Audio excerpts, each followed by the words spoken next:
General గా చూసేటువంటి problems ఏంటి మోస్ట్లీ విమెన్స్ లో? See, women లో fertility is a separate thing and gynec issue is separate thing. I see everything.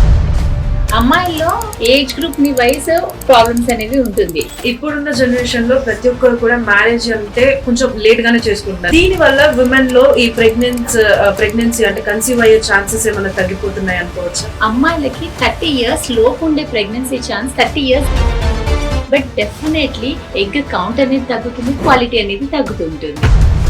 So late marriage వల్ల fertility కొంతవరకు అయితే డెఫినెట్ గా తగ్గుతుంది. ప్రతి చిన్న విషయానికి స్ట్రెస్ తీసుకోవడం అనేది ఎక్కువగా జరుగుతుంది. సో ఇది ప్రెగ్నెన్సీ పైన ఏమైనా మనకి ఇలా నైట్ షిఫ్ట్ చేయడం వల్ల ఆ హార్మోన్ అనేది వీక్ కి ఒక షిఫ్ట్ మారేది మాత్రం అది ఇంకా డేంజరస్. ఇప్పుడున్న జనరేషన్ లో ఉమెన్ ఎక్కువగా ఎఫెక్ట్ అయ్యేది పీసీఓఎస్ కి. సో అసలు ఈ పీసీఓఎస్ ప్రెగ్నెన్సీని ఎలా ఎఫెక్ట్ చేస్తుంది? పీసీఓఎస్ లో మనకి ఏమవుతుందంటే అది మెటబాలిక్ సిండ్రోమ్ ఉంటుంది. సముద్రం లాగా నీళ్లు చుట్టూ చాలా ఉంటుంది కానీ తాగడానికి పనికిరాదు కదా. జంక్ ఫుడ్ తినడం వల్లే ఇది మన హెల్త్ పైన ప్రభావం చూపిస్తుంది.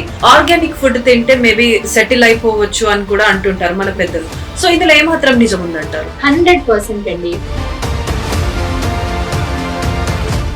Hi hello, welcome to spark media. This is Shravani.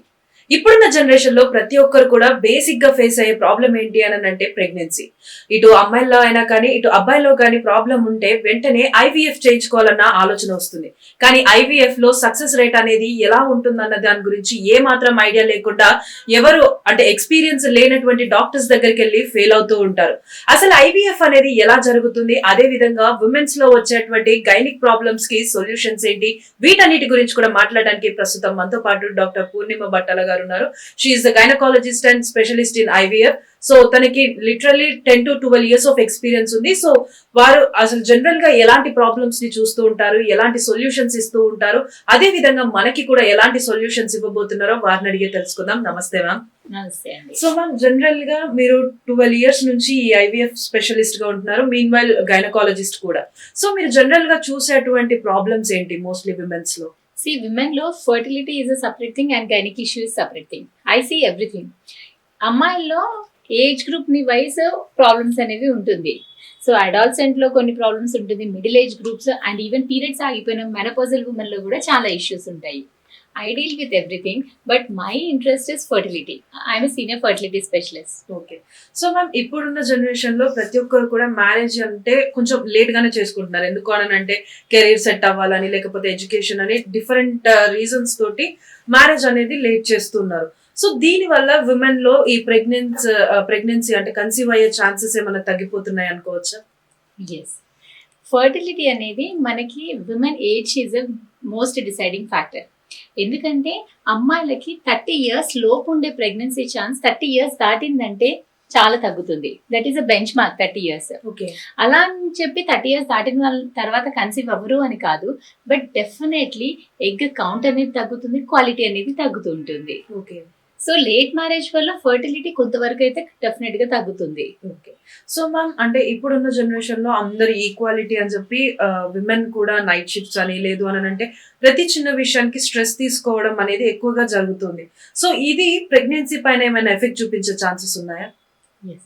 Night shift అనేది ఇప్పుడు మనకున్న వెస్టర్న్ కల్చర్ అండ్ అన్ని ఆన్సైట్ జాబ్స్ వల్ల మనకి నైట్ షిఫ్ట్ చాలా మంది షిఫ్ట్స్ అండి. ముందు ఒక 10-15 years బ్యాక్ డ్యూటీ అంటే ఎవరికైనా 9 to 5 లేక 10 to 5 ఉంటుండే. ఇప్పుడు ఒక్కొక్కరికి ఒక్కొక్కటి సపరేట్ టైమింగ్స్ ఉంటుంది. డేకి నైట్ కి తేడా లేకుండా షిఫ్ట్స్ అనేది ఉంటుంది. సో నైట్ షిఫ్ట్స్ ఏంటంటే నార్మల్ గా మనకి స్క్రీన్ ఎక్స్పోజర్ కానీ డే టైమ్ కి మన బాడీకి డే టైం ఏం పని చేయాలి, నైట్ ఏం చేయాలి అని బ్రెయిన్ లో ఒక మెలటోనిన్ అనే హార్మోన్ ఉంటుంది. ఆ హార్మోన్ మనం స్లీప్ ని కూడా కంట్రోల్ చేస్తుంది. అలానే మన బాడీలో ఎగ్స్ అండ్ స్పర్మ్ క్వాలిటీని కూడా కంట్రోల్ చేస్తుంది. సో మనకి ఇలా నైట్ షిఫ్ట్ చేయడం వల్ల ఆ హార్మోన్ అనేది డిస్టర్బ్ అవుతుంది. అందులో బెటర్ థింగ్ ఏంటంటే మనకి కంటిన్యూస్ గా ఒక 3 months 6 months more than 1 year ఒకటే షిఫ్ట్ చేస్తే బాడీలో మెలటోనిన్ అనేది హార్మోన్ అడ్జస్ట్ అయిపోతుంది అండ్ అది కొంచెం బెటర్ ఉంటుంది. కానీ వీక్ కి ఒక షిఫ్ట్ మారేది మాత్రం అది ఇంకా డేంజరస్. బ్రెయిన్ దానికి అర్థం కాదు, ఆ హార్మోన్ అనేది డిస్టర్బ్ అవుతుంది. అలా డిస్టర్బ్ అవ్వడం వల్ల బాడీలో మొత్తం సైకిల్ అనేది డిస్టర్బ్ అవుతుంది. ఎగ్ క్వాలిటీ తగ్గుతుంది, స్పర్మ్ క్వాలిటీ తగ్గుతుంది. సో ఫర్టిలిటీ అనేది చాలా తగ్గుతుంది. ఓకే. సో మ్యామ్ ఇప్పుడున్న జనరేషన్ లో ఉమెన్ ఎక్కువగా ఎఫెక్ట్ అయ్యేది పీసీఓడి, పీసీఓఎస్ కి. సో అసలు ఈ పీసీఓడి, పీసీఓఎస్ ప్రెగ్నెన్సీని ఎలా ఎఫెక్ట్ చేస్తుంది? ఇప్పుడు మనకి ఫర్టిలిటీ క్లినిక్ వచ్చి ప్రెగ్నెన్సీ రావట్లేదు అని చూసే అమ్మాయిల్లో చూస్తే మనకి 10 మెంబర్స్లో ఏదో అతివృష్టి అనావృష్టి. అంటే పీసీఓఎస్ అంటే ఎక్కువ ఎగ్స్ అన్న ఉంటుంది, లేకపోతే ఎగ్ కౌంట్ తక్కువ ఉండి అన్న ఉంటుంది. సో ఇన్ఫర్టిలిటీకి పీసీఓఎస్ మినిమం 40-50% కేసెస్లో పీసీఓఎస్ ఉంటుంది. సో పీసీఓఎస్లో మనకి ఏమవుతుందంటే అది మెటబాలిక్ సిండ్రోమ్ ఉంటుంది. సముద్రం లాగా నీళ్లు చుట్టూ చాలా ఉంటుంది కానీ తాగడానికి పనికిరాదు కదా. అలానే పీసీఓఎస్ లో ఏంటంటే చాలా ఫాలికల్స్ ఉంటాయి. ఒక్కొక్క ఓవరీలో చాలా ఫాలికల్స్ ఉంటాయి కానీ మంచి ఎగ్ అనేది టైంకి రిలీజ్ అవ్వదు. రిలీజ్ అయినా ఎగ్ క్వాలిటీ ఉండదు. సో దానివల్ల మనకి ప్రెగ్నెన్సీ రావడానికి కొంచెం డిలే అవుతుంది. సో పీసీఓఎస్ ఉన్న వాళ్ళు ఖచ్చితంగా ట్రీట్మెంట్ తీసుకుంటే ప్రెగ్నెన్సీ ఛాన్సెస్ అనేది ఇంక్రీజ్ అవుతుంది. సో మ్యామ్ అంటే లైక్ ఇప్పుడు పీసీఓడి కానీ పీసీఓఎస్ కాకుండా ఎవరైనా కూడా ఇప్పుడు పిల్లల్ని అంటే లైక్ మ్యారీడ్ ఉమెన్ పిల్లల్ని ప్లాన్ చేసుకోవాలి అనుకుంటే ఫస్ట్ ఏమంటారు అని అంటే లైక్ కొంచెం చబ్బీగా ఉన్న కొంచెం వెయిట్ ఉన్నా కూడా ఫస్ట్ వెయిట్ అనేది మేనేజ్మెంట్ లో ఉండాలి అంటారు. సో ఈ వెయిట్ కి ప్రెగ్నెన్సీ అంటే లైక్ కన్సీవ్ అవ్వడానికి ఏంటి రిలేషన్? మన బాడీలో హార్మోన్స్ అన్ని బాగుండాలి అంటే రెగ్యులర్గా అమ్మాయికి ఓవులేషన్ అయ్యి ఎగ్ రిలీజ్ అయ్యి ఆ ఎగ్ క్వాలిటీ బాగుండాలి అంటే ఐడియల్ బాడీ వెయిట్ మెయింటైన్ చేయడం ఇంపార్టెంట్. వెయిట్ మరీ తక్కువ ఉన్నా కానీ వెయిట్ మరీ ఎక్కువ ఉన్నా అప్పుడు కూడా మనకి ఎగ్ క్వాలిటీ మీద ఇష్యూ ఉంటుంది. దానివల్ల ఫర్టిలిటీ అనేది ఎఫెక్ట్ అవుతుంది. సో మరీ వెయిట్ ఎక్కువ ఉన్న వారికి పీసీఓఎస్ ఉండే రిస్క్ ఉంటుంది. అలా ఉండడం వల్ల ఎగ్ సరిగ్గా రిలీజ్ అవ్వదు, పీరియడ్స్ ఇర్రెగ్యులర్గా ఉంటుంది. సో అప్పుడు ఖచ్చితంగా ఫర్టిలిటీ ఎఫెక్ట్ అవుతుంది. అదే మన వెయిట్ తక్కువ ఉంటే బాడీలో మినిమం ఉండాల్సినంత ఫ్యాట్ పర్సెంటేజ్ లేకపోతే హార్మోన్ ప్రొడక్షన్ అనేది ఎఫెక్ట్ అవుతుంది. అలానే మేల్స్ లో కూడా మనకి టెస్టోస్టెరాన్ అనే male type of hormone testosterone.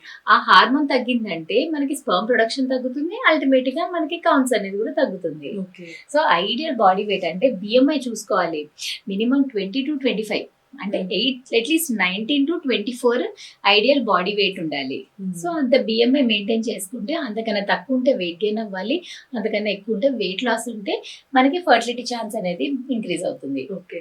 So ma'am ఇప్పుడున్న దాంట్లో ప్రతి ఒక్కరికి ఒక అంటే లైక్ మోస్ట్లీ విమెన్ లో ఈ క్వశ్చన్ వస్తూ ఉంటుంది, కెరీరా లేదు మదర్హుడ్ అని అంటే మీరేం చెప్తారు? విమెన్ ఎందుకు డిసైడ్ చేసుకోవాలి కెరీరా మదర్హుడ్ అని? Both. How can it be possible? Both అంటే ఒక మగాడికి అంటే మేల్స్ కి ఆప్షన్ ఇస్తామా? when they are having both, even women should not be judged or they should be given a choice. ఇప్పుడు కెరీర్ ఒక ఉమెన్ ఇండిపెండెంట్ ఉండాలనుకుంటుంది, నేను ఫైనాన్షియల్ ఇండిపెండెంట్ ఉండాలి, నేను నా కాళ్ళ మీద నిలబడాలి అనుకుంటుంది. అలా ఉండాలి అంటే ఇంక నువ్వు మదర్ అవ్వద్దు, నీకు మదర్హుడ్ డ్రీమ్స్ ని దూరంగా ఉండాలి అని మనం చెప్పలేము. సో ఉమెన్ కి మనకి వాళ్ళకున్న కండిషన్ బట్టి మనం వాళ్ళకి బోత్ ఆప్షన్స్ ఎక్స్ప్లెయిన్ చేస్తాము, వాళ్ళ బాడీని ఎక్స్ప్లెయిన్ చేస్తాము, వాళ్ళకున్న ఛాన్సెస్ అండ్ పాసిబిలిటీస్ ని లెట్ హర్ డిసైడ్. సో ఎవరికైనా కానీ మోస్ట్ ఆఫ్ ద ఇప్పుడు మనకున్న సొసైటీలో 90-95% ఉమెన్ అందరికీ కూడా కెరీర్ కావాలి, మదర్హుడ్ అనేది ఫ్యామిలీ బాండింగ్ కావాల్సి ఉంటుంది. So both are important. ఏది ఎక్కువ ఇంపార్టెన్స్ అని మనం చెప్పలేము కదా, మనం డిసైడ్ చేయలేము. ఎగ్జాక్ట్లీ. సో మ్యామ్ అంటే లైక్ ఇప్పుడు ప్రతి ఒక్కరు కూడా లైక్ ప్రెగ్నెన్సీ కన్సీవ్ అయ్యే టైంలో ఈ స్ట్రెస్ వల్ల పీరియడ్స్ ఇర్రెగ్యులర్ ఉండడం, లేకపోతే పీరియడ్స్ టైంకి రాకపోవడం వల్ల కూడా ప్రెగ్నెన్సీ అనేది కన్సీవ్ అవ్వకుండా ఉంటారు. సో ఇది నిజం అంటారా లేకపోతే ఇట్స్ మిత్ అంటారా? స్ట్రెస్ ఫ్యాక్టర్ అనేది ఖచ్చితంగా ఉంటుంది. మనకి ఈవెన్ నేను ఐవీఎఫ్ చేసినా కానీ ఐఓఐ చేసినా కానీ ఏది చేసినా కానీ స్ట్రెస్కి మాత్రం ఖచ్చితంగా దూరం ఉండమంటారు. ఎందుకంటే చాలా మంది ఎక్సెసివ్గా స్ట్రెస్ అవుతున్నప్పుడు అప్పుడు మనకి బాడీలో హార్మోన్స్ కానీ వాళ్ళ మెటబాలిజం కానీ చాలా చేంజెస్ వచ్చేస్తుంది. ఆ స్ట్రెస్ వల్ల కార్టిజాల్ రిలీజ్ అవ్వడం వల్ల మనకు ఓవులేషన్ సరిగ్గా అవ్వదు. అది ఎందుకు అవ్వట్లేదని ఇంటర్న్ స్ట్రెస్ ఎక్కువ అవుతుంది, అండ్ పిల్లలు కావట్లేదని స్ట్రెస్ అయ్యి దానివల్ల ఎక్స్టర్నల్ స్ట్రెస్ కంటే కూడా ఆ ఇన్ఫర్టిలిటీ ఇష్యూయే పెద్ద స్ట్రెస్ అవుతుంటుంది. అందుకని ఫర్టిలిటీ క్లినిక్ వచ్చే వాళ్ళు ట్రీట్మెంట్ తీసుకొని ఒక 3-4 మంత్స్ చేసుకొని అది వర్కౌట్ అవ్వట్లేదని కొంచెం బ్రేక్ తీసుకుందాం అన్నప్పుడు అప్పుడు కన్సీవ్ అయిన వాళ్ళు కూడా చాలా మంది ఉంటారు. ఎందుకంటే ట్రీట్మెంట్ తీసుకొని ఆ మంత్ పీరియడ్ రాగానే వాళ్ళు విపరీతమైన స్ట్రెస్ తీసుకుంటారు, బాధపడతారు. దానివల్ల మనకి ఇంకా ఫర్టిలిటీ ఛాన్స్ తగ్గుకుంటుంది. సో డాక్టర్ పైన హోప్ పెట్టుకోండి, మన వెళ్ళే ట్రీట్మెంట్ ని నమ్మండి. కానీ ఏ డాక్టర్ దగ్గరికైనా మినిమం 3 to 6 months టైం ఇవ్వాల్సి ఉంటుంది అండ్ రియలిస్టిక్ ఎక్స్పెక్టేషన్స్ పెట్టుకోవాలి. అండ్ ఇది ఫర్టిలిటీకి సంబంధించిన స్ట్రెస్. మనకి ఇది కాకుండా బయట నుంచి చాలా స్ట్రెస్ ఉంటుంది. ఆ స్ట్రెస్ అనేది మాత్రం డెఫినెట్ గా మేనేజ్ చేసుకోవాల్సి ఉంటుంది. ఓకే. సో మ్యామ్ అంటే లైక్ ప్రెగ్నెన్సీ విషయంలో విమెన్ కాకుండా మెన్ ది కూడా ఏమైనా హ్యాండ్ ఉందంటారా? డెఫినెట్లీ విమెన్ 40-50% కాంట్రిబ్యూట్ చేస్తే మెన్ కూడా 40-50% కాంట్రిబ్యూట్ చేస్తుంది. అండ్ ఓన్లీ 10% బోత్ ఫ్యాక్టర్స్ ఉంటుంది. సో విమెన్ ఎంత రెస్పాన్సిబుల్, మెన్ కూడా అంత రెస్పాన్సిబుల్. థ్యాంక్ఫుల్లీ ఇప్పుడు మనకున్న చేంజింగ్ సొసైటీ నార్మ్స్ అన్ని చేంజ్ అవ్వడం వల్ల మేల్స్ కూడా ముందుకు వస్తున్నారు. ముందు ఏంటి, పిల్లలు కాకపోతే నువ్వు వెళ్ళు చూయించుకో, నెల నెల నువ్వే తిరుగు డాక్టర్ దగ్గరికి, నువ్వే మందులు వాడు అని హస్బెండ్ వైఫ్ ని పంపిస్తున్నాయి. ఇప్పుడు not like that. Times have changed. మంచి కపుల్ ఇద్దరు వస్తున్నారు. హస్బెండ్ ఫస్ట్ ఇన్స్టెన్స్ లోనే సెమెన్ అనాలిసిస్ చెప్తే both are getting evaluated. Of course కొంచెం రూరల్ కి వెళ్తే ఇంకా అది ట్రెడిషనల్ బిలీఫ్ అనేది ఉంది. బట్ ఇప్పుడు చాలా మందికి మైండ్ సెట్ అనేది చేంజ్ అయింది. ఇప్పుడు హస్బెండ్ కి ఏమైనా ఇష్యూస్ ఉన్నా గానీ they are coming out and they are getting tested. Okay. So ma'am ఇప్పుడు బేసిక్ గా మెన్ లో చూసుకుంటే మనకి స్పర్మ్ కౌంట్ తగ్గిపోవడానికి మెయిన్ రీజన్ ఏంటి అంటే రేడియేషన్ అని చెప్తున్నారు. సో ఈ రేడియేషన్ అనేది ఎలా ఎఫెక్ట్ చేస్తుంది? రేడియేషన్ అనేది దాని గురించి మనకి అడిక్వేట్ స్టడీస్ లేదు, డైరెక్ట్ ప్రూఫ్స్ అనేది లేదు. బట్ ఎస్, ఆ రేడియేషన్ వల్ల ఏంటంటే లాంగ్ టర్మ్ లో హీట్ అండ్ రేడియేషన్ వల్ల స్పర్మ్ లో కూడా డిఎన్ఏ ఉంటుంది. మనకి నార్మల్ గా సెమెన్ అనాలిసిస్ చేస్తే కంటికి మనకి ఏం కనబడుతుంది, కౌంట్ కనబడుతుంది, మొటిలిటీ కనబడుతుంది. కానీ స్పర్మ్ లోపల డిఎన్ఏ ఎలా ఉంది, డిఎన్ఏ డ్యామేజ్ ఎలా అవుతుంది అనేది మనకి అంత క్లియర్ గా తెలీదు. సో రేడియేషన్ ఎఫెక్ట్ అనేది ఉంటుంది. రేడియేషన్ కంటే కూడా హీట్ ఎఫెక్ట్ అనేది ఎక్కువ ఉంటుంది. ఇప్పుడు మొబైల్ ఎక్కువ యూజ్ చేసిన మొబైల్ పాకెట్ లో పెట్టుకోవడం కానీ, టైట్ జీన్స్ కానీ, టెస్టిస్ చుట్టూ టెంపరేచర్ ఎక్కువ ఉండడం కానీ, అలాంటి వాళ్ళలో స్పర్మ్ కౌంట్ అండ్ మొటిలిటీ ఖచ్చితంగా ఎఫెక్ట్ అవుతుంది. ఓకే. సో మ్యామ్ అంటే ఇప్పుడు ఎవరైతే పిల్లలు కావాలి అనుకునే వాళ్ళకి వాళ్ళు ట్రై చేసినప్పుడు అవ్వకపోతే నెక్స్ట్ ఆప్షన్ ఈ ఐవీఎఫ్ కి వస్తున్నారు. ఇప్పుడు ఈ ఐవీఎఫ్ ఒక వరం అనుకోవచ్చా, లేకపోతే ఒక ఇబ్బంది లాగా ఫీల్ అవ్వచ్చా? ఒక న్యూ టెక్నాలజీ వస్తే మనం హార్ట్ఫుల్ యాక్సెప్ట్ చేయాలి. ఇప్పుడు ఐవీఎఫ్ ఖచ్చితంగా వరమే.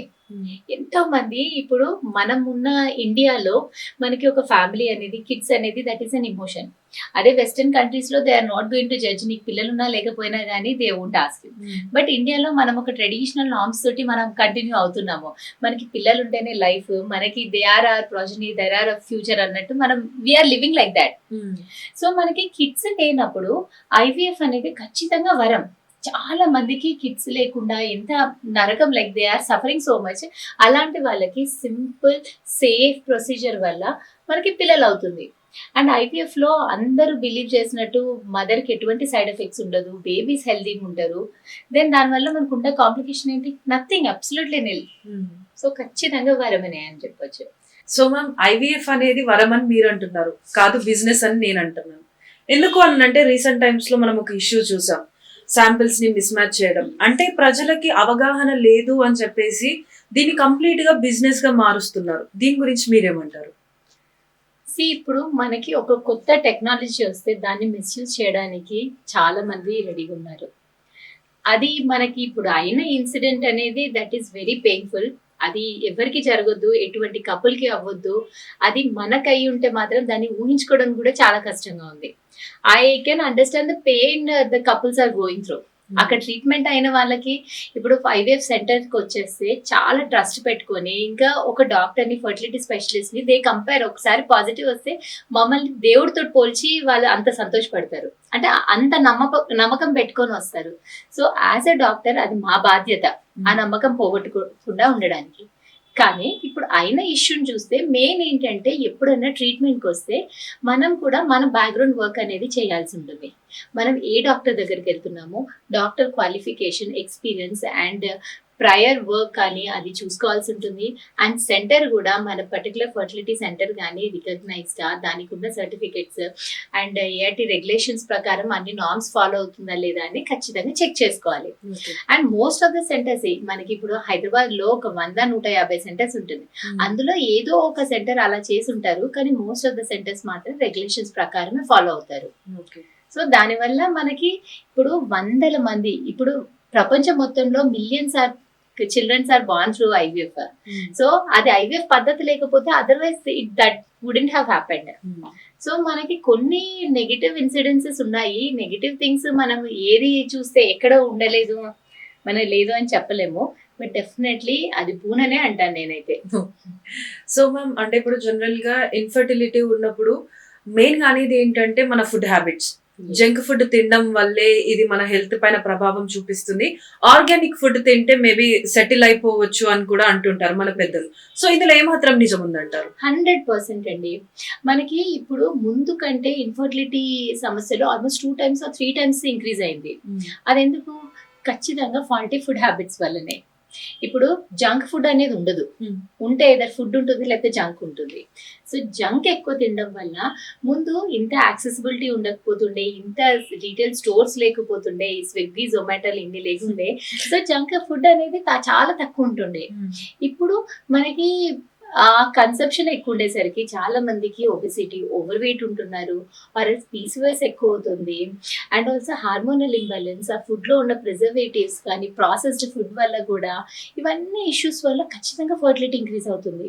అండ్ కపుల్ కన్సీవ్ అవ్వకపోతే అదర్వైజ్ అన్ని ప్రాబ్లమ్స్, ఇప్పుడు అన్ఎక్స్ప్లెయిన్ ఇన్ఫర్టిలిటీ అనేది ఒక ఇష్యూ ఉంటుంది.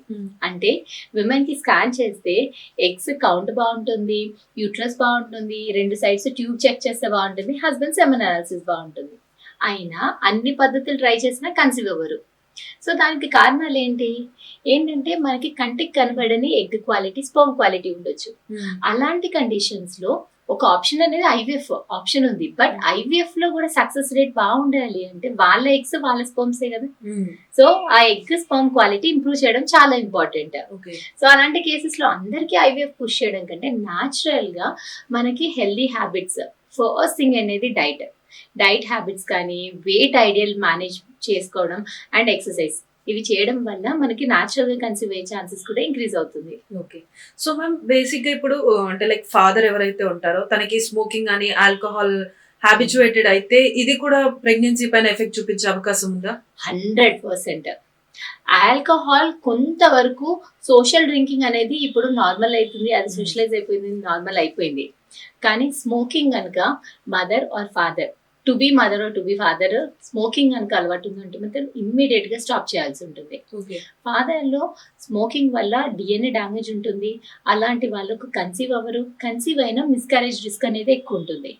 నార్మల్ గా మిస్కారేజెస్ అంటే విమెన్ బ్లేమ్ చేస్తారు. నువ్వు ఏం తిన్నావు, కన్సీవ్ అయినాక నువ్వు ఫాస్ట్ పరిగెత్తావా, మెట్లెక్కావా లేవా అని చూస్తారు. కానీ హస్బెండ్ స్మోకింగ్ ఉందా, ఆల్కహాల్ ఉందా అనేది ఎవ్వరు పట్టించుకోరు. Easily blame shifts to women. కానీ స్మోకింగ్ అనేది చాలా ఇష్యూ ఉంటుంది. స్మోకింగ్ వల్ల ఫర్టిలిటీ ఎఫెక్ట్ అవుతుంది అండ్ మిస్కారేజెస్ రిస్క్ కూడా ఇంక్రీజ్ అవుతుంది. సో మ్యామ్ ఇప్పుడు టెస్ట్ ట్యూబ్ బేబీస్ అని అంటున్నారు కదా, ఐవీఎఫ్.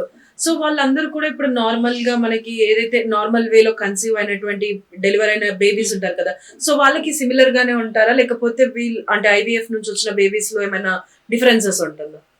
ఇప్పుడు మనకి ఐవీఎఫ్ అనేది 1980s, అంటే ఇప్పటికి ఆల్మోస్ట్ 45 years నుంచి ఉంది. బట్ మనకి వరల్డ్ వైడ్ గా ఎక్కువ అవ్వడం మాత్రం 1990s or 2000 నుంచి అనుకున్నాం. సో అట్లీస్ట్ 2000 నుంచి మనకి అంటే 20-25 years నుంచి మనకి కొన్ని lakhs of బేబీస్ ఉన్నారు. ఆ బేబీస్ అందరి మీద కూడా మల్టిపుల్ స్టడీస్ అయ్యాయి. So babies genetical abnormality risk ఏమైనా ఉందా? ఎందుకంటే బేబీస్ ని బయట ఫ్రీజర్ లో పెట్టి తీసి ట్రాన్స్ఫర్ చేసిన బేబీస్ కదా. సో వాళ్ళ జెనెటిక్స్ ఏమైనా ఎఫెక్ట్ అయిందా, ఆ బేబీస్ లో మిస్కారేజ్ రిస్క్ ఉందా, జెనెటిక్స్ అబ్నార్మల్ గా ఉందా, లేకపోతే వాళ్ళకి డయాబెటీస్, హైపర్ టెన్షన్ రిస్క్ ఉందా అనుకుంటూ రకరకాల పారామీటర్స్ ని మల్టిపుల్ స్టడీస్ చేశారు. సో అలా స్టడీస్ చేసిన తర్వాత ప్రూవ్ చేసింది ఏంటంటే IVF babies are like same any other normal baby. So IVF baby వల్ల అడిషనల్ రిస్క్ అనేది అసలు ఏముండదు and they are absolutely okay. So ma'am recent time లో సోషల్ మీడియాలో నేను విన్న పదం ఏంటి అని అంటే ఎగ్ ఫ్రీజింగ్. అసలు ఎగ్ ఫ్రీజింగ్ అంటే ఏంటి?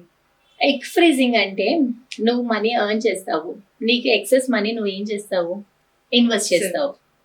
ఎందుకు? ఫ్యూచర్ కోసం. ఇప్పుడు విమెన్కి ఏంటంటే ఏదర్ కెరీర్ పరంగా కానీ రైట్ పార్ట్నర్ దొరకట్లేదనో, లేకపోతే ఏదైనా మెడికల్ ఇష్యూ వల్ల she can't become pregnant now, or else cancer కండిషన్లో కానీ మనకి క్యాన్సర్ కీమోథెరపీ ట్రీట్మెంట్ తీసుకుంటే ఒకసారి ట్రీట్మెంట్ తీసుకుంటే తన ఎగ్స్ అన్ని డిస్ట్రాయ్ అయిపోతుంది.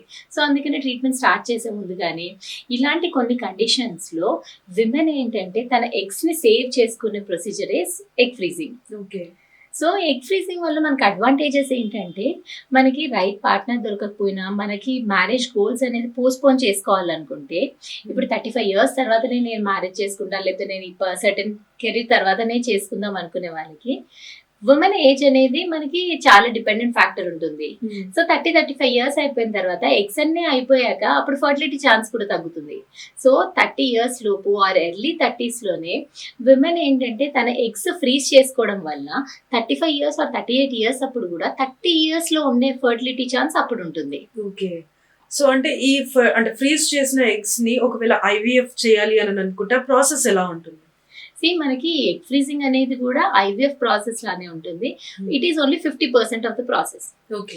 నార్మల్ గా ఐవీఎఫ్ లో కానీ ఎగ్ ఫ్రీజింగ్ లో కానీ ఆడవాళ్ళకి ఏంటంటే మంత్ లో ఒక ఎగ్ రిలీజ్ అవుతుంది. కానీ మనం డైలీ ఒక 10 ఇంజెక్షన్స్, డైలీ ఒక 10 days వరకు ఇంజెక్షన్స్ తీసుకొని ఆ మంత్ కి సరిపడే ఎగ్స్ అన్ని ఒకటేసారి గ్రో చేస్తాము. గ్రో చేసి కింది నుంచి జస్ట్ నీడిల్ ప్రిక్ తోటి ఆ ఎగ్స్ అన్ని బయటికి తీసేసి మనము ఒక -190 degrees సెంటిగ్రేడ్ దగ్గర ఫ్రీజ్ చేసి పెట్టేస్తాం. అలా ఫ్రీజ్ చేసిన ఎగ్స్ 5 or 10 years వరకు కూడా సేమ్ కండిషన్ లో అలానే సర్వైవ్ అవుతుంది.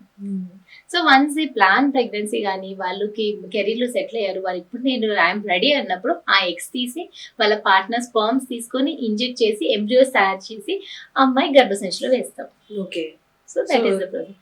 సో అలా చేయడం వల్ల విమెన్ కి 35 years ఉన్నప్పుడు కూడా 30 years లో ఉన్నంత ఫర్టిలిటీ ఛాన్స్ ఉంటుంది. ఓకే. సో మ్యామ్ అంటే ఇప్పుడు ఇంకొక పదం ఏంటి అని అంటే సరోగసీ అని కూడా అంటూ ఉంటారు. అసలు సరోగసీ అంటే ఏంటి? సరోగసీ అంటే అద్దె గర్భం. అంటే ఎవరైతే ఆడవాళ్ళకి ప్రెగ్నెన్సీ అసలు క్యారీ చేయలేకపోతారు, ఎయిదర్ గర్భసంచిలో ప్రాబ్లం ఉండడం, అంటే కొంతమందికి గర్భసంచి వాపు, పొర, వేరియస్ కండిషన్ వల్ల గర్భసంచిలో ప్రాబ్లం వల్ల క్యారీ చేయలేకపోవడం, ఆర్ఎల్స్ తనకి ఏదైనా మెడికల్ కండిషన్ వల్ల, అంటే ప్రెగ్నెన్సీ క్యారీ చేయడం వల్ల మన బాడీలో చాలా చేంజెస్ వస్తుంది. అప్పుడప్పుడు హార్ట్ కండిషన్ కానీ వేరే కండిషన్స్ వల్ల తను ప్రెగ్నెన్సీ క్యారీ చేస్తే మదర్కి రిస్క్ ఉంటుంది, తన ప్రాణాలకి అపాయం అన్న కండిషన్లో మనం ఏం చేస్తామంటే అమ్మాయి దగ్గర నుంచి ఎగ్స్, వాళ్ళ హస్బెండ్ నుంచి స్పర్మ్స్ తీసుకొని ఎంబ్రియో తయారు చేసి వేరే అమ్మాయి గర్భసంచిలో వేస్తాం. ఓకే. సో అలా అమ్మాయి 9 నెలలు ఆ బేబీని మోసి కానీ తర్వాత ఈ కమిషన్డ్ కపుల్స్ కి హ్యాండ్ ఓవర్ చేస్తారు. ఆ ప్రాసెస్ ని మనం సరోగసీ అంటాం. సో మ్యామ్ మనం ఇప్పటి వరకు కూడా ఐవీఎఫ్ ప్రాసెస్ ఎలా ఉంటుంది, దీని వల్ల ఎఫెక్ట్ అవుతుంది అని చెప్పి మాట్లాడుకున్నాం. బట్ బేసిక్ ఐవీఎఫ్ అంటే ఏంటి, అసలు అందులో ప్రాసెస్ ఎలా ఉంటుంది? అంటే కొంతమంది ఇప్పుడు ఐవీఎఫ్ చేయించుకోవాలని అంటే వాళ్ళకి నాలెడ్జ్ ఉండదు. సో వాళ్ళకి తెలియపరచడానికి మీరు ఐవీఎఫ్ గురించి చెప్పమంటే ఏం చెప్తారు? సో ఐవీఎఫ్ లో ఏంటంటే మనకి బాడీలో న్యాచురల్ గా అయ్యే ప్రాసెస్ అంతా మనం బయట చేస్తాం. ఓకే. అంటే బాడీలో ఎగ్ అనేది రిలీజ్ అయ్యి బాడీలో ఎగ్ స్పర్మ్ కలుస్తుందా లేదా మనకు తెలీదు. సో మనం ఏం చేస్తామంటే అమ్మాయికి ఒక 8 to 10 days ఇంజెక్షన్స్ ఇచ్చి ఒకటే సైకిల్లో ఒక 8 to 10 ఎగ్స్ పెరగడానికి ట్రై చేస్తాము. అలా చేసిన ఎగ్స్ మత్తు ఇచ్చేసి ఎగ్స్ అన్ని బయటికి తీస్తాము. అది కూడా చిన్న నీడిల్ ప్రిక్ తోటే. సో అలా బయటికి తీసిన ఎగ్స్ మన మైక్రోస్కోప్ కింద ఒక్కొక్క ఎగ్ ని పట్టుకొని ఒక్కొక్క స్పర్మ్ ని తీసుకొని ఇంజెక్ట్ చేస్తాం. అలా ఇంజెక్ట్ చేసిన తర్వాత ఎన్ని ఫర్టిలైజ్ అయింది అది బయటనే మనకి బాడీలో ఉండే కండిషన్స్ లాంటివే బయట కండిషన్స్ క్రియేట్ చేస్తాము. సేమ్ టెంపరేచర్, ప్రెషర్, హ్యూమిడిటీ అవన్నీ మెయింటైన్ చేసి చేయడం వల్ల బాడీలో ఒక్క కణం అనేది అది ఎలా డివైడ్ అవుతుందో బయట కూడా సేమ్ అలానే డివైడ్ అవుతుంది. అందులో డివైడ్ అయిన తర్వాత దాన్ని గ్రేడ్ చేసి అందులోని మంచి ఎంబ్రియో తీసి మళ్ళీ గర్భసంచిలో వేస్తాము. ఓకే. చాలా బ్యూటిఫుల్ గా. Really I can imagine that. So ma'am అంటే ఇప్పుడు మీరు అన్నారు కదా ఎంబ్రియో బయట రెడీ చేసిన తర్వాత దాన్ని మదర్ గర్భసంచిలోకి పంపిస్తాము అని.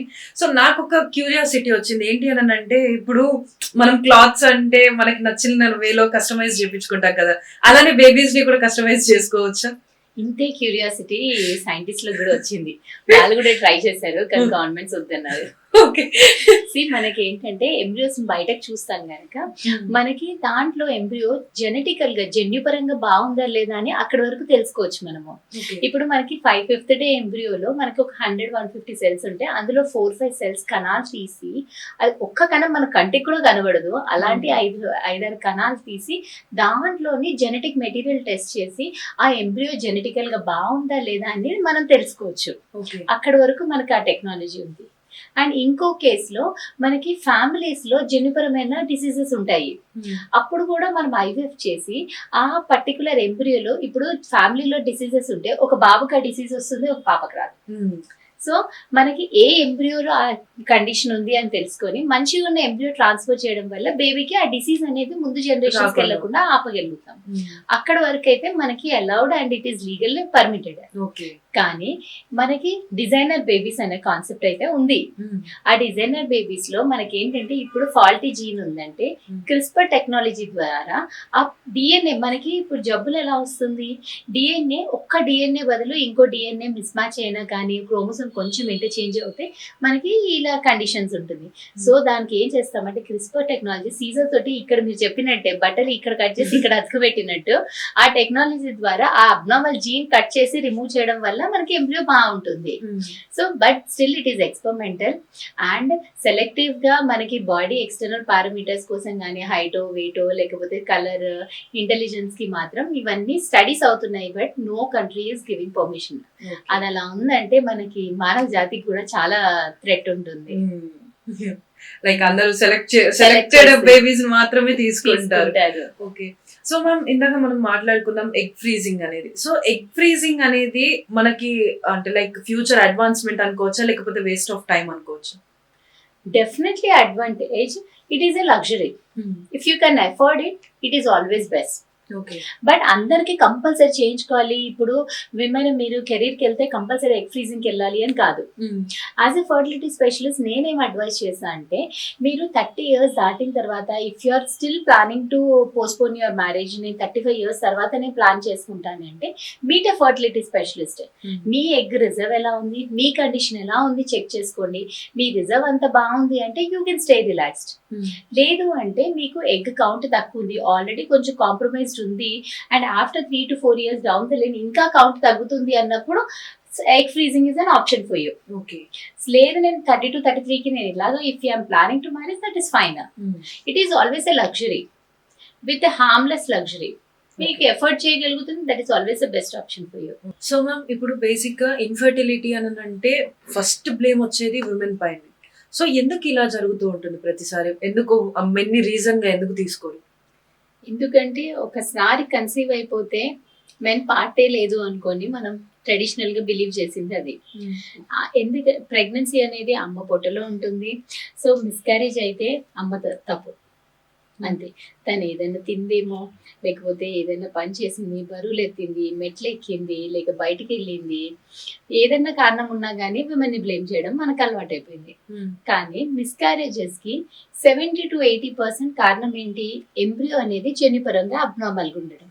సో ఎంబ్రియో తయారయ్యేటప్పుడే అమ్మ నుంచి ఎగ్ వచ్చి మన నాన్న నుంచి స్పర్మ్ వచ్చి రెండు కలిసే టైంలో ఏమన్నా ఒక జీన్ కానీ ఇటు అటు ఉన్నా కానీ ఒక క్రోమోజోమ్ ఇటు అటు ఉంటే అబ్నార్మల్ ఎంబ్రియో తయారవుతుంది.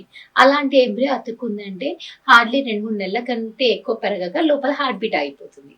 సో మిస్క్యారేజెస్ కి 70 to 80% అబ్నార్మల్ ఎంబ్రియో కారణం ఉంటుంది. సో అబ్నార్మల్ ఎంబ్రియోకి మదర్ది 50% ఉంటే ఫాదర్ది కూడా 50% ఛాన్స్ ఉంటుంది. సో స్పర్మ్ లో కారణాలు ఏదైనా ఉన్నా కానీ దాని వల్ల కూడా మిస్క్యారేజ్ అవుతుంది.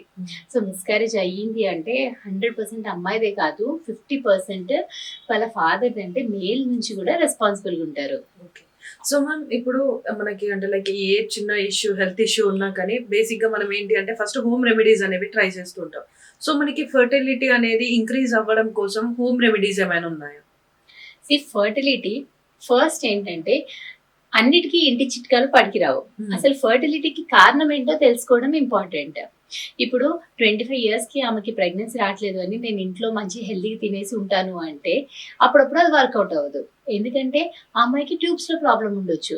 సో 2 sides ట్యూబ్ బ్లాక్ ఉంది అంటే మనం ఎన్ని సంవత్సరాలు తను వెయిట్ చేసినా గానీ, ఎన్ని సంవత్సరాలు హోమ్ చిట్కాలు వాడినా గానీ అది వర్కౌట్ అవ్వదు. అప్పుడప్పుడు మగవాళ్ళకి 7 counts లో కొంచెం కౌంట్ మొటిలిటీ తక్కువ ఉంది అంటే లైఫ్ స్టైల్ చేంజెస్ తోటి హోమ్ రెమెడీస్ తోటి వర్కౌట్ అవ్వచ్చు. కానీ స్పర్మ్ కౌంట్ కంప్లీట్ గా 0 ఉన్నప్పుడు హోమ్ రెమెడీస్ వర్కౌట్ అవ్వదు. సో ఫస్ట్ థింగ్ ఏంటంటే ఫర్టిలిటీది న్యాచురల్ గా ట్రై చేసినా వర్కౌట్ అవ్వట్లేదు అంటే కంపల్సరీ ఒక ఫర్టిలిటీ స్పెషలిస్ట్ స్పెషలిస్ట్ ని కలుసుకొని దాని అండర్లైన్ కారణం ఏంటో తెలుసుకోవడం ఇంపార్టెంట్. ఓకే. అండ్ ఆ కారణం బట్టి ట్రీట్మెంట్ ఉంటుంది. అందరికీ ఒక బ్లాంకెట్ థెరపీ లాగా అందరికీ హోమ్ చిట్కాలు చేసుకొని మీరు మెంతులు తినండి, ఇది తినండి, ప్రెగ్నెన్సీ పెరుగుతుంది, ఎగ్ కౌంట్ పెరుగుతుంది, స్పర్మ్ కౌంట్ పెరుగుతుంది అంటే అది వర్కౌట్ అవ్వదు. ఓకే. సో కారణం అంటే ఈ తెలుసుకొని ఫెర్టిలిటీ కారణం విషయానికి వస్తే better medical treatment is better than home remedies అంటారు. I say that evaluation is important. Okay. దానికి కారణం ఏంటో తెలుసుకొని కారణానికి తగ్గట్టు ట్రీట్మెంట్ తీసుకోవాలి. ఇప్పుడు పీసీఓఎస్ ఉంది అనుకోండి, పీసీఓఎస్ ఉన్న వాళ్ళందరికీ నేను ఐఓఐకి వెళ్ళిపోండి, ఐవీఎఫ్కి వెళ్ళిపోండి అని నేను చెప్పను. ఎందుకంటే పీసీఓఎస్ అనేది మెటబాలిక్ సిండ్రోమ్. దానికి లైఫ్ స్టైల్ చేంజెస్, వెయిట్ తగ్గండి, షుగర్స్ మానేయండి, ఖచ్చితంగా న్యాచురల్ గా కన్సీవ్ అవుతారు. అదే ట్యూబ్ లో బ్లాక్ ఉండి లేకపోతే ఎగ్ కౌంట్ తక్కువ ఉంది అంటే మీరు హెల్తీగా తిని ఇంట్లో కూర్చోండి అని చెప్తే అది వర్కౌట్ అవ్వదు. సో కారణం బట్టి ట్రీట్మెంట్ ఉంటుంది. హోమ్ రెమెడీస్ అన్ని కండిషన్స్ కి వర్కౌట్ అవ్వదు. ఓకే. సో మ్యామ్ ఇప్పుడు అంటే లైక్ ప్రెగ్నెన్సీ విషయానికి వస్తే ఫస్ట్ మనం పీసీఓడి పీసీఓఎస్ అనుకున్నాం కదా, దాని తర్వాత నెక్స్ట్ వినిపించేది థైరాయిడ్. థైరాయిడ్ వల్ల కూడా ప్రెగ్నెన్సీలో ఇష్యూస్ వస్తాయని అంటుంటారు. సో దాని గురించి మీరేమంటారు? మనకి thankfully to all the diagnostic centres ముందు ఒక 15-20 years బ్యాక్ థైరాయిడ్ టెస్ట్ అనేది ఓన్లీ మేజర్ సిటీస్ లో ఉంటుండే. అసలు థైరాయిడ్ అనేది ఎవరికి తెలియని కూడా తెలియకపోతుండే. ఇప్పుడు మనకి చిన్న గల్లీలో కూడా థైరాయిడ్ టెస్ట్ అనేది ఈజీగా తెలుస్తుంది. అండ్ థైరాయిడ్ అబ్నార్మాలిటీ అనేది మనకి అవగాహన కూడా ఎక్కువ అయిపోయింది. బాడీలో కొంచెం చేంజ్ రాగానే వాళ్ళే వెళ్ళి పేషెంట్స్ వెళ్ళి నాకు థైరాయిడ్ టెస్ట్ చేయండి అని చేయించుకుంటున్నారు. సో థైరాయిడ్ ది మనకి 2 రకాలు ఉంటుంది, hypothyroid and hyper thyroid. Common గా ఉండేది హైపోథైరాయిడ్. ఇప్పుడు 100 మందిలో థైరాయిడ్ పేషెంట్స్ లో 90 మందికి హైపోథైరాయిడ్ ఉంటుంది, ఓన్లీ 10 మందికి హైపర్ థైరాయిడ్ ఉంటుంది. అంటే థైరాయిడ్ హార్మోన్ ఎక్కువ ఉన్నా తక్కువ ఉన్నా గానీ 2 ప్రాబ్లం ఉంటుంది. దానివల్ల పీరియడ్స్ ఇర్రెగ్యులర్ గా ఉంటుంది, ఎగ్ అనేది ముందు వెనకాల రిలీజ్ అవుతూ ఉంటుంది. సో దానివల్ల కూడా ఫర్టిలిటీ ఇష్యూ ఉంటుంది. కానీ మనకి థైరాయిడ్ టెస్ట్ చేసుకోవడం ఈజీ, దానికి తగ్గట్టు ట్రీట్మెంట్ తీసుకోవడం కూడా చాలా ఈజీ. సో ఒకసారి థైరాయిడ్ కి ట్రీట్మెంట్ తీసుకుంటే మాత్రం అది 100% reversible and controllable. Okay. So దానివల్ల మనకి ఫర్టిలిటీ ఇంప్రూవ్ అవుతుంది. సో మ్యామ్ ఇప్పుడు పిల్లలు అనేది డెఫినెట్లీ కంపల్షన్ అని అంటారా, లేదు అని అంటే ఇట్స్ ఆర్ చాయిస్ అనుకోవచ్చు? డెఫినెట్ గా అవర్ చాయిస్. ఇప్పుడు ఒక కపుల్ డిసైడ్ అవ్వాలి, పర్టికులర్లీ ఒక మదర్ డిసైడ్ అవ్వాలి తనకి పిల్లల్ని క్యారీ చేస్తుందా, ఆ రెస్పాన్సిబిలిటీ తీసుకుంటుందా లేదా అనేది. But most of the times మనం పెరిగిన ట్రెడిషనల్ బిలీఫ్స్ తోటి మనకి every women will opt for kids and family. But ఇప్పుడు ఒక 5% or 10% కపుల్స్ వద్దు అనుకుంటే దేర్ పర్సనల్ చాయిస్. దానికి ఎవరు కూడా దానికి మనకి స్ట్రిక్ట్ లా లేదు, you have to bear a child, you have to continue a family అనే దానికి అయితే లేదు. It is the personal choice. We should respect everyone's beliefs. And so ma'am అంటే ఇప్పుడు మనం ఐవీఎఫ్ కానీ అంటే ఐయుఐకి రావడానికి ముందు మనకి అసలు ఈ ఇన్ఫర్టిలిటీకి వస్తున్నటువంటి కొన్ని గైనిక్ ప్రాబ్లమ్స్ కూడా ఉంటాయి. సో బేసిక్ గా ఈ ఇన్ఫర్టిలిటీని ఎఫెక్ట్ చేసే గైనిక్ ప్రాబ్లమ్స్ ఏంటి? ఓకే. సో మనకి ఏంటంటే ఫస్ట్ మనకి ఇన్ఫర్టిలిటీకి ఎఫెక్ట్ అవుతుంది అంటే పీరియడ్స్ రెగ్యులర్ ఉందా లేదా చూసుకోవాలి. ఇర్రెగ్యులర్ పీరియడ్స్ ఉంది అంటే ఆడవాళ్ళలో ఎగ్ అనేది చాలా ప్రెషస్. ఎగ్స్ అనేవి లిమిటెడ్ నెంబర్ ఉంటుంది అండ్ మంత్ మొత్తానికి ఓన్లీ ఒక ఎగ్ రిలీజ్ అవుతుంది. అలా రిలీజ్ అయిన ఎగ్ కూడా ఓన్లీ 24 hours ఉంటుంది. సో పీరియడ్స్ ఇర్రెగ్యులర్ గా వస్తుందంటే ఎగ్ ఎప్పుడు రిలీజ్ అవుతుందో తెలియదు. అలా తెలియనప్పుడు మనకు ఆ 24 hours విండో మిస్ అవుతే ఆ మంత్ మొత్తం వేస్ట్ అవుతుంది. సో ఇర్రెగ్యులర్ పీరియడ్స్ అనేది రెడ్ ఫ్లాగ్. ఇర్రెగ్యులర్ పీరియడ్స్ ఉంది అంటే అది ఎఫెక్ట్ అవుతుంది. ఆరల్స్ పీరియడ్స్ ఉన్నప్పుడు విపరీతమైన బ్లీడింగ్ అవ్వడం. నార్మల్గా ఏంటంటే 3 to 5 days ఇస్ రెగ్యులర్. అంతకన్నా ఎక్కువ బ్లీడ్ అవ్వడము, డైలీ 3-4 pads కంటే ఎక్కువ చేంజ్ అవ్వడం, ముద్దలుగా పడ్డము, this is also an indication to visit your doctor. Something is normal with your body. అంటే రెగ్యులర్ గా పీరియడ్ రాకపోయినా, రెగ్యులర్ గా బ్లీడింగ్ అవ్వకపోయినా, ఆర్ పీరియడ్ టైంలో విపరీతమైన కడుపు నొప్పి వచ్చింది అనుకోండి, 1 day కడుపు నొప్పి ఆర్ ఒక పూట హాఫ్ డే ఉంది అంటే దట్ ఈస్ కామన్. నార్మల్ గా ప్రెగ్నెన్సీ రాని అమ్మాయిలకి, అన్మ్యారీడ్ కానీ మ్యారీడ్ వాళ్ళకి కానీ half day periods pain is fine. కానీ కొంతమందికి ఎండోమెట్రియోసిస్ లాంటి కండిషన్స్ లో సఫర్ అయ్యే వాళ్ళకి ఏంటంటే సివియర్ పెయిన్ ఉంటుంది. లైక్ బెడ్ నుంచి దిగలేని వాళ్ళు, అంటే వర్క్ కి కానీ కాలేజ్ కానీ వెళ్ళలేకపోతుంది. అలాంటి కండిషన్స్, సివియర్ క్రాంప్స్ కానీ ఇంజెక్షన్స్ ఖచ్చితంగా తీసుకోవాల్సిన కండిషన్స్ కూడా కంపల్సరీ చెక్ చేయించుకోవాల్సి ఉంటుంది. బికాస్ అలాంటి కండిషన్స్ ఉన్నా కానీ ఫర్టిలిటీ ఎఫెక్ట్ అవుతుంది. సో ఇలాంటివి ఏమైనా ఉన్నాయి అంటే you should understand that this could be a reason for your infertility. So immediate గా గైనిక్ ని మీట్ అవ్వాలి. అండ్ ఇంకోటి వెజనల్ ఇన్ఫెక్షన్స్. వెజనల్ ఇన్ఫెక్షన్స్ చాలా మంది వస్తుంటారు. వెజనల్ ఇన్ఫెక్షన్, నాకు వైట్ డిశ్చార్జ్ అని. వైట్ డిశ్చార్జ్ అనేది ఎప్పుడు కూడా ఒక డిసీజ్ కాదు. బాడీలో ఏమైనా డిసీజ్ ఉన్నా కానీ మనం వీక్ ఉంటే అప్పుడు వైట్ డిశ్చార్జ్ ఎక్కువ అవుతుంది. చాలా మంది ఏమనుకుంటారంటే వైట్ డిశ్చార్జ్ ఎక్కువ అవడం వల్ల నేను వీక్ అవుతున్నాను అనుకుంటారు. కానీ వీక్ అయినందుకు Weak వైట్ అవ్వడం డిశ్చార్జ్ వల్ల. వైట్ డిశ్చార్జ్ ఉంటుంది. సో వైట్ డిశ్చార్జ్ ఇప్పుడు అమ్మాయిని తీసుకొచ్చి చిన్న అమ్మాయిని తీసుకొచ్చి అమ్మాయికి వైట్ డిశ్చార్జ్ అవుతుంది నాకు భయం వేస్తుందని వాళ్ళ మదర్ తీసుకొస్తారు. కానీ అది అసలు వరి అవ్వాల్సిన అవసరమే లేదు. వైట్ డిశ్చార్జ్ ఎప్పుడు వరి అవ్వాలి అంటే ఏదైనా విపరీతమైన బ్యాడ్ స్మెల్ కానీ అఫెన్సివ్ స్మెల్ వస్తే కానీ ఇచ్చింగ్ ఉంటే కానీ చాలా ప్రొఫ్యూస్ ఉంటే ప్యాడ్ పెట్టుకోవాల్సిన అవసరం వస్తాయి. ఇలాంటి కండిషన్స్ వైట్ డిశ్చార్జ్ అనేది వరి అవ్వాలి. లేకపోతే మనకి అది కూడా పెద్ద ప్రాబ్లం కాదు. సో మ్యామ్ ఇప్పుడు బేసిక్ గా ఇప్పుడు మనం మాట్లాడుకున్నట్టు పీరియడ్స్ టైంలో చాలా మంది కూడా ఏంటి అని అంటే క్రాంప్స్ తట్టుకోలేక మెడికేషన్ అనేది యూస్ చేస్తూ ఉంటారు. ఆ మెడికేషన్ వల్ల కొంతమంది మనం రీసెంట్ టైంలో చూసాం చనిపోతున్నారు కూడా. సో ఇది ఏమైనా ఫర్దర్ గా ఫర్టిలిటీ పైన ప్రభావం చూపించే అవకాశం ఉందా? పీరియడ్స్ టైంలో క్రాంప్స్ కి ఓన్లీ 1 or 2 days క్రాంప్స్ రావడము, అది కూడా కొంచెం మైల్డ్ ఉండేటప్పుడు ఒక ఓవర్ ద కౌంటర్ మనకి యాంటీస్పాస్మోడిక్ డ్రగ్స్ అనేది దొరుకుతుంది. అమ్మాయికి అందరికీ అది కామన్ గా తెలిసిందేమే. అలా మంత్ కి 1 or 2 టాబ్లెట్స్ వేసుకోవడం వల్ల లిటరల్ గా బాడీకి ఎక్కువ హార్మ్ అనేది ఉండదు. ఇప్పుడు కాలేజ్కి వెళ్ళే వాళ్ళు, ఆఫీస్కి వెళ్ళే వాళ్ళు ఆ పెయిన్ తో సఫర్ అవ్వడం కంటే 1 టాబ్లెట్ వేసుకుంటే it doesn't harm there anyway. కానీ విపరీతమైన పెయిన్ వస్తుంది, డైలీ 3-4 టాబ్లెట్స్ వస్తుంది, డైలీ 3-4 టాబ్లెట్స్ వేసుకోవాల్సి వస్తుంది. అలా 3 to 4 days వేసుకుంటే మాత్రం డెఫినెట్ గా ఓవర్ డోస్ వల్ల బాడీ ఎఫెక్ట్ అవుతుంది. సో మనకి పెయిన్ ఎందుకు వస్తుంది దాన్ని ఇవాల్యుయేట్ చేసుకొని పెయిన్ రాకుండా మనకి హార్మోనల్ ట్రీట్మెంట్ ఉంటుంది. That can be used. So ma'am ఇప్పుడు మనకి ఏ సిచ్యువేషన్ అయినా కూడా మనం ఎట్ సమ్ పాయింట్ డాక్టర్ ని కన్సల్ట్ అవ్వాలి అని ఉంటుంది.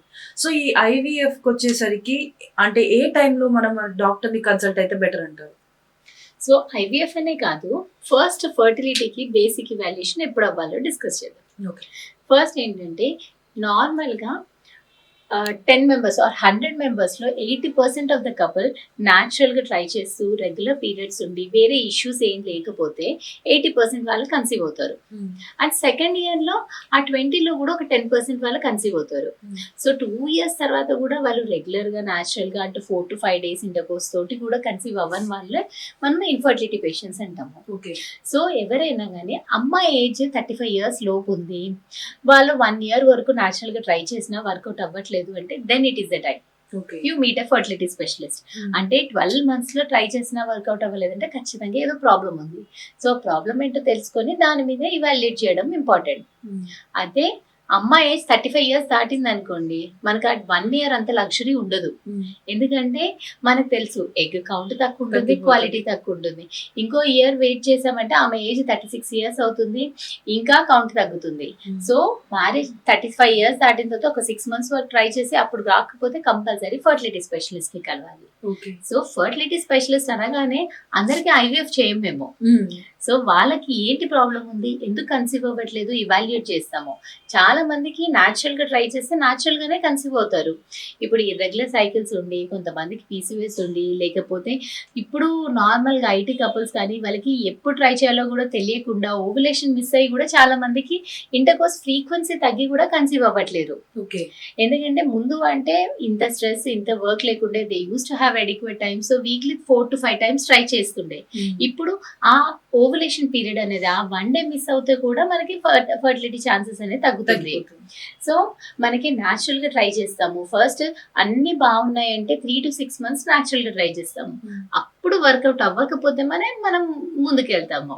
సో ఫర్టిలిటీ స్పెషలిస్ట్ అనగానే అందరు కూడా కంపల్సరీ అందరికి 1 year కాకపోతే ఐవీఎఫ్ చేస్తామన్నది కూడా నిజం కాదు. సో మ్యామ్ బేసిక్ గా ఇప్పుడు మనం మాట్లాడుకున్న ప్రతి దాంట్లో కూడా ఐవీఎఫ్ అని మాట్లాడారు, కానీ ఐవీఎఫ్ ఐయుఐ అని కూడా ఉంటుందని అన్నారు. సో ఈ రెండింటికి మధ్యలో డిఫరెన్స్ ఏంటి? ఐయుఐ అంటే ఇంట్రా యూట్రైన్ ఇన్సెమినేషన్. ఇది ఒక చిన్న పద్ధతి, బేసిక్ ప్రొసీజర్ ఓపీడీలో చేస్తాము, 1 day ప్రొసీజర్. సో ఐయుఐలో ఏం చేస్తాము అంటే నార్మల్ సెమెన్ శాంపుల్లో, హస్బెండ్ శాంపుల్లో డైల్యూటెడ్ శాంపుల్ ఉంటుంది. సెమెన్ అంటే వాటర్ లో స్పర్మ్ సస్పెండ్ చేసినట్టు. అలా న్యాచురల్ గా ట్రై చేసినప్పుడు వెజనలో ఆ సెమెన్ ఉంటే ఆ సెమెన్ లోంచి స్పర్మ్స్ ఒక 5-10 minutes లో పైకి వెళ్ళిపోతాయి గర్భసంచిలోకి. కానీ అప్పుడప్పుడు ఏంటంటే మనకి కౌంట్స్ కొంచెం తక్కువ ఉన్నా, మొటిలిటీ అంటే కదలికలు కొంచెం తక్కువ ఉన్నా కానీ మనకి ప్రెగ్నెన్సీ రాకపోవచ్చు. సో అలాంటప్పుడు మనం ఏం చేస్తామంటే ఐయుఐ చేస్తాము. అప్పుడు వైఫ్ కి స్కాన్ చెక్ చేసుకొని ఎగ్ రిలీజ్ అయిందా లేదా చూసుకొని అదే రోజు హస్బెండ్ శాంపుల్ ఇస్తారు. బయట శాంపుల్ కలెక్ట్ చేసుకొని అది సెంట్రిఫ్యూజ్ చేసి అందులో మంచి కణాలు, కదలికలు ఉన్న కణాలు నేను సపరేట్ గా చేసి అందులో వాటర్ అంతా తీసేసి ఓన్లీ కణాలు గర్భసంచిలో వేస్తాను. అలా వేసినప్పుడు ఎగ్ కి సరౌండింగ్ మంచి కణాలు ఉంటాయి, హెల్దీ స్పర్మ్స్ ఉంటాయి, మంచి కదలికలు ఉన్న స్పర్మ్స్ ఉంటుంది, ఎక్కువ క్వాంటిటీలో ఉంటుంది. అలా ఉండేసరికి మనకి ఫర్టిలైజేషన్ ఛాన్స్ ఇంక్రీజ్ అవుతుంది. సో న్యాచురల్ కంటే కూడా మనకి ఐయుఐ ఛాన్సెస్ డబుల్ అవుతుంది. సో ఐయుఐ లో మనకి ప్రెగ్నెన్సీ ఛాన్స్ అనేది 15 to 20% పెరుగుతుంది. అలా ఉంటుంది. So that's the difference. IVF లో ఐవీఎఫ్ లో ఏం చేస్తాము, మనకి అమ్మాయికి ఇంజెక్షన్స్ ఇచ్చేసి ఎగ్స్ అన్ని బయటికి తీస్తాము.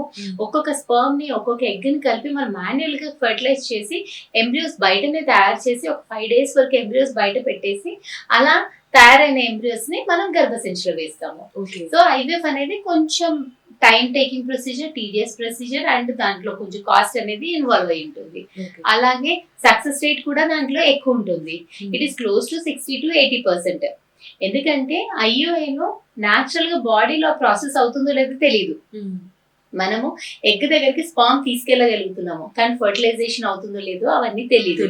ఫర్టిలైజేషన్ అయినా ఎంబ్రియో ఎలా ఫామ్ అవుతుందో, అది అతుక్కుంటుందో లేదో మనకు తెలియదు.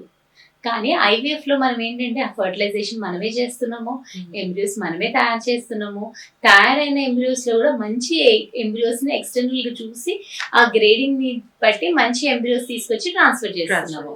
సో ఐవీఎఫ్ లో సక్సెస్ రేట్ ఇంక్రీజ్ అవుతుంది. సో మ్యామ్, ఇప్పుడు కొంతమంది ఏంటి అంటే ప్రెగ్నెన్సీ కన్ఫర్మ్ అయిన తర్వాత కూడా వాళ్ళకి మంత్లీ సైకిల్ అనేది వస్తూ ఉంటుంది.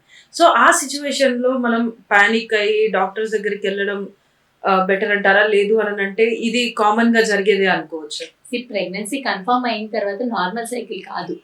ప్రెగ్నెన్సీ కన్ఫర్మ్ అయ్యాక బ్లీడింగ్ అవుతుందంటే అది ఖచ్చితంగా వరి అవ్వాల్సిందే. స్పాటింగ్ అయినా ఫ్రీ ఫ్లో అయినా ఎలా ఉన్నా కానీ ప్రెగ్నెన్సీ టైంలో బ్లీడింగ్ అనేది అవ్వకూడదు. సో దానికి రకరకాల కారణాలు ఉంటాయి. అప్పుడప్పుడు ప్రొజెస్ట్రాన్ హార్మోన్ అనేది తక్కువ ఉన్నా కానీ, అప్పుడప్పుడు మనకి బేబీ అనేది సరిగ్గా ఫామ్ అయ్యకపోయినా కానీ, ఇంప్లాంటేషన్ సరిగ్గా లేకపోయినా కానీ అలా బ్లీడింగ్ అవుతుంది. సో బ్లీడింగ్ అయితే మాత్రం ఇంట్లో అసలు కూర్చోకూడదు. అది కొంచెమైనా స్పాటింగ్ అయినా కానీ వెంటనే మీ గైనిక్ దగ్గరికి వెళ్ళాలి, చూయించుకోవాల్సి ఉంటుంది. స్కాన్ లో తెలుస్తుంది. అప్పుడప్పుడు మనకి గర్భసంచి లోపల కూడా ఇంటర్నల్ గా కూడా బ్లీడ్ అనేది కలెక్ట్ అవుతూ ఉంటుంది. అలా అయ్యేసరికి మనకి మిస్కారేజ్ రిస్క్ ఇంక్రీజ్ అవుతుంది. సో దానికి కారణాలు తెలుసుకుంటాము, దానికి తగ్గట్టుగా మనం మేనేజ్మెంట్ ఇస్తే మనకి అది ప్రివెంట్ చేయొచ్చు. కానీ కొన్ని కండిషన్స్ లో ఇప్పుడు ఎంబ్రియో అనేది బాగాలేకపోతే, బేబీ లోపల హార్ట్ బీట్ ఆగిపోతే, అలాంటి కండిషన్స్ లో మన నేచరే బేబీని బయటికి పంపించడానికి ట్రై చేస్తుంది. సో అలాంటప్పుడు మిస్కారేజ్ అవుతున్నప్పుడు కూడా మనకి బ్లీడింగ్ అవుతుంటుంది. అలాంటివి మనం ఆపలేము, కానీ దానికి మనకి కారణం ఏంటో తెలుసుకొని ప్రొసీడ్ అవ్వాల్సి ఉంటుంది.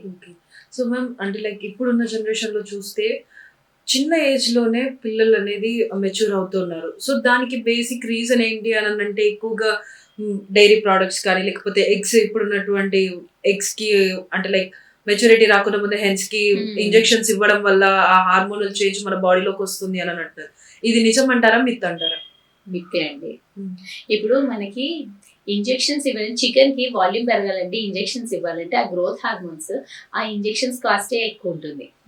పైగా ఆ ఇంజెక్షన్స్ ఇచ్చినా కానీ మనకి ప్రోటీన్ అనేది ఆ ఎంజైమ్స్ కానీ మన బాడీలో మనం కుక్ చేసుకున్నప్పుడు అది కంప్లీట్ గా డైజెస్ట్ అవుతుంది. ఆ డైజెస్ట్ అయి డిస్ట్రాయ్ అయిపోతుంది. డిస్ట్రాయ్ అవ్వకపోయినా మన బాడీలో ఆ ఎంజైమ్స్ అనేది యాక్ట్ అవ్వదు. సో ఆ హార్మోన్స్ మన బాడీ మీద ఎటువంటి యాక్షన్ ఉండదు. అలానే మిల్క్ ప్రొడక్షన్ కోసం కూడా ఆవులకి, బర్రెలకి ఆక్సిటోసిన్ ఇంజెక్షన్స్ ఇస్తారు. అది ఇంజెక్షన్స్ ఇచ్చినా కానీ ఆ హార్మోన్ లెవెల్స్ మనకి మిల్క్ లో చాలా ట్రేస్ ఉంటాయి. ఆ ట్రేస్ ఉన్నా కానీ ఆ మిల్క్ కన్స్యూమ్ చేసినా కానీ మన బాడీ లెవెల్స్ ఆ ఎంజైమ్స్ అనేది మనం డైజెస్ట్ చేస్తారు పిల్లలు. సో మనకి ఎగ్స్ కానీ, చికెన్ తిన్నా కానీ, మిల్క్ తాగినా కానీ ఎర్లీ ప్యూబర్టీ రాదు. ఎర్లీ ప్యూబర్టీ వచ్చేది ఏంటో తెలుసా? దేని వల్లనో అంటే పిల్లలకి జంక్ ఎక్కువ తినడం వల్ల. ఇప్పుడు మన టైంలో కూడా చూస్తే కొంచెము బొద్దుగా ఉన్న అమ్మాయి తొందర మెచ్యూర్ అవుతుంది, లీన్ గా ఉన్న అమ్మాయి కొంచెం ఒక 1 year లేట్ అవుతుంటుంది. సో ఇప్పుడు పిల్లలకి యాక్టివిటీ అనేది తగ్గుతుంది, జంక్ అనేది ఇంక్రీజ్ అవుతుంది. దానివల్ల పిల్లల ఒబెసిటీ అనేది ఎక్కువ అవుతుంది, చైల్డ్హుడ్ ఒబెసిటీ. అమ్మాయి ఇప్పుడు 8th 9th class 6th 7th class అమ్మాయి ఉండాల్సిన వెయిట్ కంటే ఎక్కువ ఉండడం వల్ల తొందరగా మెచ్యూర్ అవుతుంది. అంతేగాని హెల్దీ ఉండే foods like milk, egg, chicken ని బ్లేమ్ చేసి వాళ్ళకి సరైన న్యూట్రిషన్ ని మనం డిప్రైవ్ చేసి బయట చాక్లెట్స్, బిస్కెట్స్ ఇవ్వడం మాత్రం కరెక్ట్ కాదు. సో మనకి జంక్ ఫుడ్ తగ్గించేసి ఈ ప్రోటీన్ రిచ్ ఫుడ్ పెట్టడంలో ఎటువంటి హామ్ లేదు. సో పిల్లలకి వెయిట్ అనేది మనకి చిన్నప్పుడే కదా, చిన్న పిల్లలే కదా, బొద్దుగుంటారు ముద్దుగుంటారు అని అలా అనుకోవడానికి లేదు. ఒబెసిటీ ఉంటే చిన్న ఏజ్ లో మెచ్యూర్ అవుతారు. ప్రాబ్లం ఏంటంటే చిన్న ఏజ్ లో మెచ్యూర్ అవ్వడం వల్ల వాళ్ళకి పీరియడ్స్ హ్యాండిల్ చేయడం తెలియదు.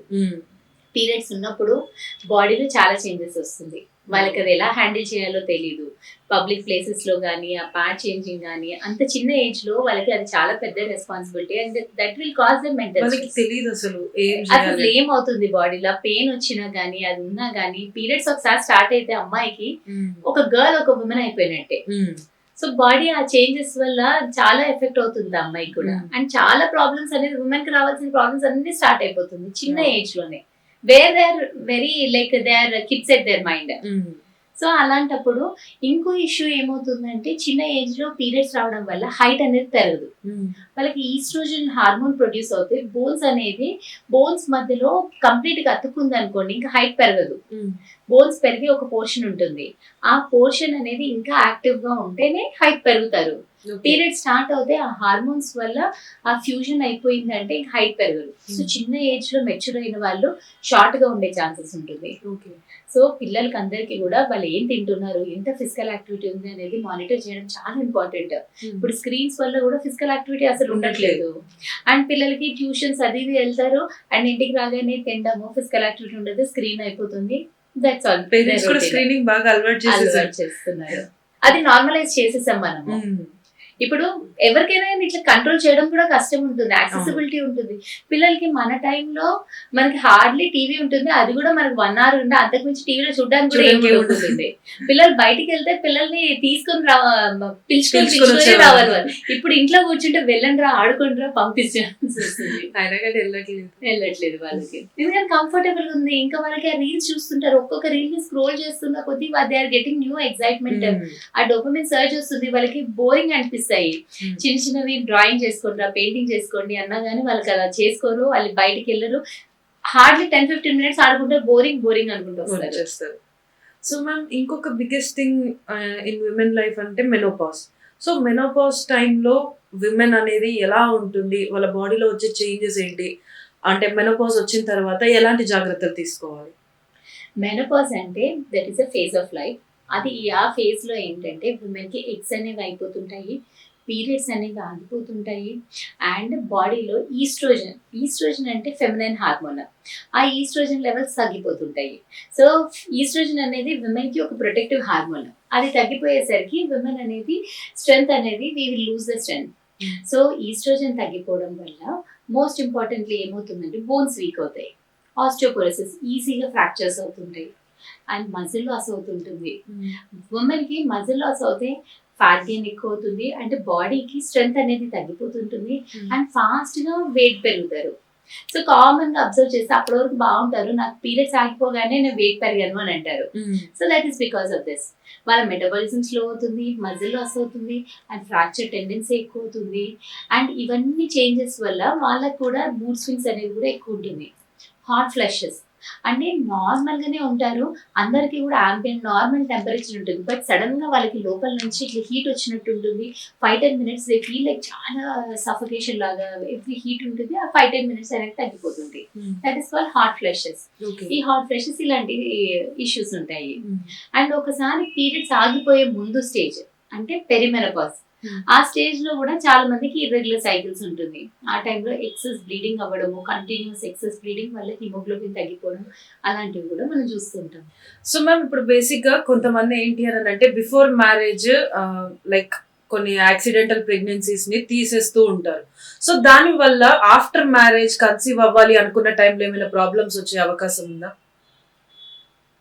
Very important question. ఇది ఖచ్చితంగా మనం డిస్కస్ చేయాలి. ఎందుకంటే చాలా మంది కపుల్స్ ముందే పెళ్లికి ముందే ప్రెగ్నెన్సీ అవుతే out of fear they go to the counter and over the counter medication తీసుకుంటారు. అది డెఫినెట్ గా ఫ్యూచర్ లో వాళ్ళకి ఫర్టిలిటీ పైన, ఓవరాల్ హెల్త్ పైన కూడా ఎఫెక్ట్ అవుతుంది. ఎందుకంటే కొంతమందికి రెగ్యులర్ పీరియడ్స్ ఉన్నా కానీ వాళ్ళ అనుకున్నట్టు అంత అన్ని వీక్స్ ఆఫ్ ప్రెగ్నెన్సీ వాళ్ళు ఏమనుకున్నట్టే జస్ట్ పీరియడ్ మిస్ అయింది కదా, నాకు ఒక టాబ్లెట్స్ తోటి అయిపోతుంది అని అనుకుంటారు. బట్ అన్ని ప్రెగ్నెన్సీస్ టాబ్లెట్స్ తోటి రెస్పాండ్ అవ్వదు. సో ఫస్ట్ ఎన్ని వీక్స్ ఉంది ప్రెగ్నెన్సీ అనేది గైనిక్ దగ్గరికి వెళ్ళి కన్ఫర్మ్ చేసుకోవాలి. ఇప్పుడు గైనకాలజిస్ట్ ఎవరు కూడా మిమ్మల్ని జడ్జ్ చేయరు, మీరు మ్యారీడా అన్మ్యారీడా అనేది secondary thing. That is not a priority, because every women కి కూడా మనకి గవర్నమెంట్ రూల్ ప్రకారమే కంపల్సరీ మ్యారీడ్ అవ్వాల్సిన అవసరం లేదు పిల్స్ ఇవ్వాలి అనుకుంటే. సో మనకి రిజిస్టర్డ్ ప్రాక్టీషనర్ మీకు రైట్ ఏజ్ ఉంది, like when you're signing the consent we can give you the pills. So we're not going to judge you. So gynaec దగ్గరికి వెళ్ళేసి ఇవాల్యుయేట్ చేయించుకొని చెక్ చేసుకొని పిల్స్ తీసుకోండి. మీ అంతటి మీరు టాబ్లెట్స్ తీసుకున్నారనుకోండి, అప్పుడప్పుడు వెరీ రేర్లీ ఏంటంటే మనం 1.5 month ప్రెగ్నెన్సీ అనుకుంటాం, కానీ అది చూస్తే 2 months, 3 months, 4 months ప్రెగ్నెన్సీ ఉంటుంది. నాకు ఒక కేసు వచ్చిన పిల్స్ వేసుకున్నాను కదా, మొత్తం కొంచెం బ్లీడ్ అయ్యేసరికి పడిపోయింది కదా అని చూసుకుంటే ఆ అమ్మాయికి 6 months ప్రెగ్నెన్సీ ఉంది. ఊరికనే పొట్టొబ్బుతుంది కదా అని 6 months దాటిన తర్వాత మనము మిస్క్యారేజ్ చేయలేము. She's quite young. తర్వాత కంటిన్యూస్ గా మొత్తం ప్రెగ్నెన్సీ కంటిన్యూ చేయాల్సి వచ్చింది 9 months. ఆర్ఎల్స్ ఇంకో కండిషన్ ఏంటి అంటే మనకి 95% ప్రెగ్నెన్సీస్ అనేది గర్భసంచిలో ఉంటుంది. అప్పుడప్పుడు 3 to 5% కేసెస్ లో గర్భసంచిలో ఉండకుండా ట్యూబ్ లో ఉంటుంది. ట్యూబ్ లో ప్రెగ్నెన్సీ ఉన్నప్పుడు that is very very risky condition. అలాంటి టైంలో మనం పిల్స్ వేసుకుంటే ట్యూబ్ పగిలిపోతుంది అంటే విత్ ఇన్ అవర్స్ లోనే ఫుల్ బ్లీడింగ్ అయిపోయి ఆమెకి లైఫ్ రిస్క్ కండిషన్ ఉంటుంది.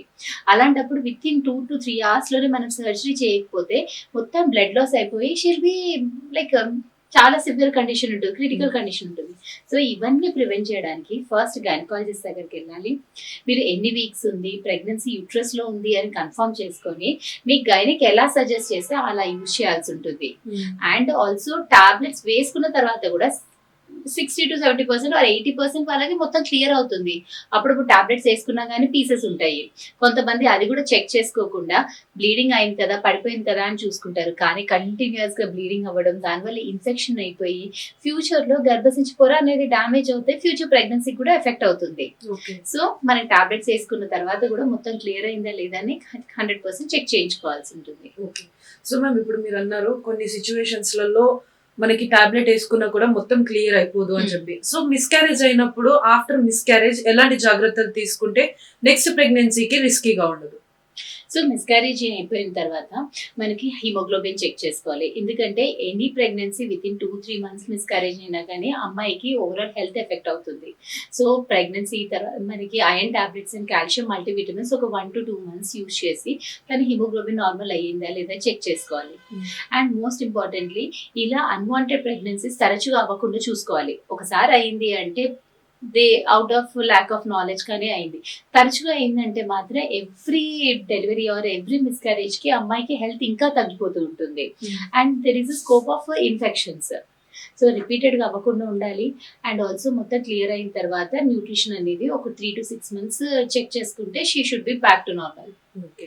సో మ్యామ్ అన్నిటికంటే మోస్ట్ ఇంపార్టెంట్ థింగ్ ఏంటి అని అంటే బిఫోర్ మ్యారేజ్ కానీ లేకపోతే కిడ్స్ ని ప్లాన్ చేసుకునే దానికంటే ముందు మనం ఎలా ప్లాన్ చేసుకోవాలి ఏంటి అనే దాని గురించి ఒక కౌన్సిలింగ్ అనేది కంపల్సరీ అంటారా కపుల్ కి?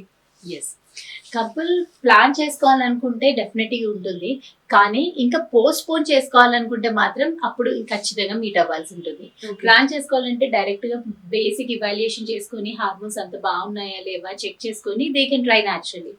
కానీ కపుల్ ఎవరైనా కెరీర్ పరంగా కానీ వేరే రీజన్స్ తోటి ప్రెగ్నెన్సీ పోస్ట్ పోన్ చేసుకోవాలనుకుంటే మాత్రం ఖచ్చితంగా గైనిక్ ని మీట్ అవ్వండి. గైనిక్ ఆర్ ఫర్టిలిటీ స్పెషలిస్ట్ ని మీట్ అవ్వండి. మీ ఎగ్ కౌంట్, స్పర్మ్ కౌంట్ అన్ని నార్మల్గా ఉన్నాయా లేదా చెక్ చేయించుకొని అప్పుడు మీరు పోస్ట్ పోన్ చేసుకోవచ్చు. ఎందుకంటే మేల్స్ లో కూడా చూడడానికి అన్ని బాగుంటారు, జిమ్ కి వెళ్తారు, జిమ్ బాడీ ఉంటుంది, దేనికి ఫిజికల్ ఫిట్ అన్ని బాగుంటారు, బట్ స్పర్మ్ కౌంట్ 0 ఉండే ఛాన్సెస్ ఉంటుంది. వాళ్ళకి ఎటువంటి సైన్ ఉండదు, వాళ్ళకి ఇంటర్కోర్స్ లో ఇష్యూస్ ఉండదు, మస్కులానిటీ చూడడానికి కూడా అన్ని బాగుంటారు, బట్ స్టిల్ స్పర్మ్ కౌంట్ 0 ఉండే ఛాన్స్ ఉంటుంది. అలానే ఫీమేల్స్ లో కూడా they will be having regular periods ఉంటాయి, అన్ని బాగుంటాయి, కానీ ఎగ్ కౌంట్ తక్కువ ఉండొచ్చు. అలాంటి వాళ్ళు ఇంకా డిలే చేస్తే ఆఫ్టర్ 2 to 3 years అప్పుడు ఇప్పుడు మనకి మోడర్న్ టెక్నిక్స్ తోటి అట్లీస్ట్ ప్రెగ్నెన్సీ ఛాన్స్ ఉంటుంది, అప్పుడు ఆ ఛాన్స్ కూడా ఉండదు. సో ఆ బేసిక్ థింగ్స్ అనేది రూల్ అవుట్ చేసుకొని if everything is good they can post phone the pregnancy. So ma'am అంటే లైక్ ఇన్ఫర్టిలిటీ అనేది నిజంగానే ప్రాబ్లమా, లేదు దానిపైన అవేర్నెస్ లేకపోవడం అసలైన ప్రాబ్లం అంటారా? ఇన్ఫర్టిలిటీ అనేది మనకి ముందు కంటే ఇప్పుడు ముందు మనకి 10 మెంబర్స్ లో ఒకరికి ఉంటే ఇప్పుడు 5-6 మెంబర్స్ లో ఒక కపుల్ లో ఇన్ఫర్టిలిటీ తోటి ఫేస్ అవుతున్నారు. దానికి మనకి లేట్ మ్యారేజెస్ ఒకటి కారణం ఉండొచ్చు, ఆర్ ఎల్స్ మ్యారేజ్ అయినా కానీ లేట్ ప్రెగ్నెన్సీస్ ప్లాన్ చేయడం ఖచ్చితంగా ఉంటుంది. And also lifestyle changes, మనకున్న ఐటీ కల్చర్ కానీ, ఫుడ్ హ్యాబిట్స్ కానీ, weight issues, there are multiple issues. ఇప్పుడు చెప్పుకోవాలనుకుంటే మన ఫిగర్స్ కూడా కౌంట్ చేయాలంటే సరిపోదు. సో ఇవన్నీ ఫ్యాక్టర్స్ వల్ల మనకి ఇన్ఫర్టిలిటీ అనేది ఇంక్రీజ్ అవుతుంది. అండ్ దీనికి తగ్గట్టు అవేర్నెస్ కూడా కొంచెం పెరుగుతుంది.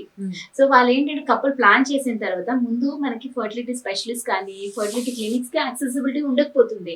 ఇప్పుడు మంచి యాక్సెసిబుల్ ఉంటుంది.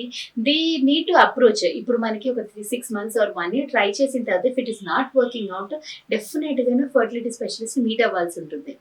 ఎందుకంటే ఇంకా వెయిట్ చేస్తున్న కొద్దీ ఛాన్సెస్ వుడ్ బి లో, ఛాన్స్ అనేది తగ్గిపోతూ ఉంటుంది.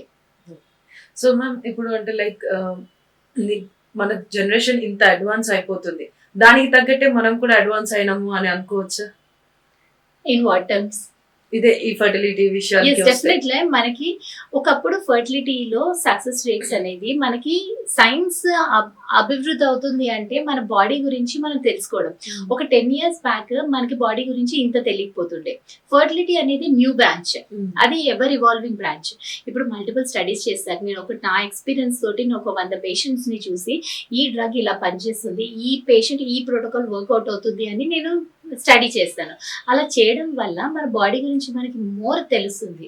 అలా ఎక్కువ తెలియడం వల్ల ముందు ఐవీఎఫ్ సక్సెస్ రేట్ ఎంత ఉంటుందో 40-50%, ఇప్పుడు సక్సెస్ రేట్ 60-80% ఉంది.